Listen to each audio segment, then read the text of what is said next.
Gajanan developers Pune यांच्याकडून आता पंढरपुरात इस्बाबी कलश मंगल कार्यालय येथे साकारला जातो आहे भव्य गजानन टॉवर 10 मजली ट्विन बिल्डिंगचा प्रकल्प। मजबूत आरसीसी फ्रेम रचना, पायांसाठी वायू प्रतिबंधक उपाययोजना, आयएस मानकानुसार भूकंप प्रतिरोधक आरसीसी रचना असलेल्या गजानन टॉवर मध्ये उपलब्ध आहेत अत्याधुनिक सुविधांनी युक्त 1022 स्क्वेअर फुटाचे 2 बीएचके फ्लॅट्स, सुशोभित प्रवेश कक्ष, सामायिक क्षेत्रासाठी अत्याधुनिक सुरक्षा यंत्रणा, लिफ्ट आणि सामायिक क्षेत्रांसाठी वीज बॅकअपची सुविधा, स्वतंत्र अग्निशमन यंत्रणा, 2 मजली पुरेशी पार्किंग व्यवस्था, प्रत्येक कार पार्किंगच्या ठिकाणी स्वतंत्र एव्ही चार्जिंगची सोय, सोलर वॉटर यंत्रणा, प्रत्येक सदनिकेसाठी इन्व्हर्टरची सोय।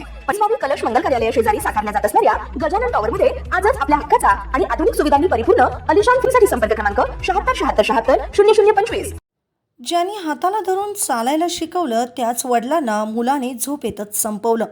छत्रपती संभाजीनगरमधील कटकट गेट परिसरात ही हृदयद्रावक घटना उघडकीस आली।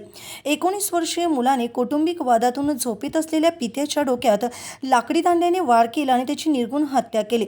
मती शेख असं मृताचं नाव असून आरोपी मुलगा अजीवुल शेख फरार आहे। या घटनेमुळे परिसरात खळबळ उडाली। जिन्सी पोलिसांनी दिलेल्या माहितीनुसार शेख मती यांची मुलगी शाहीन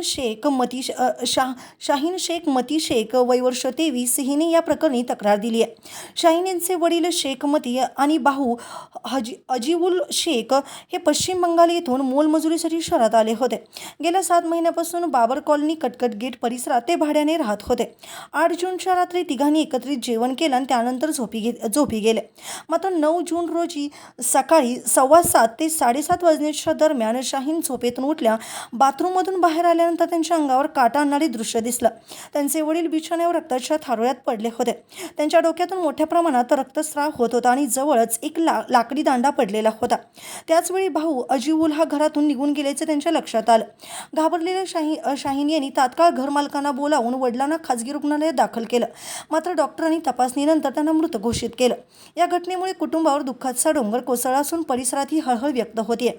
शाहीन शेख यांच्या तक्रारीवरून जिन्सी पोलीस ठाण्यात भाऊ अजीवुल शेख यांच्या विरुद्ध खुनाचा गुन्हा दाखल करण्यात आला आहे। ही हत्या नेमकी कौटुंबिक कारणातून झाली की त्यामागे आणखीन काही कारण आहे याचा तपास पोलीस करीत आहेत। ताज्या घडामोडी पाहण्यासाठी आमच्या YouTube चॅनलवरील PVR म्हणजेच पंढरी वार्ता या न्यूजला सबस्क्राइब करा आणि शेजारील बेल आयकॉनवर क्लिक करा।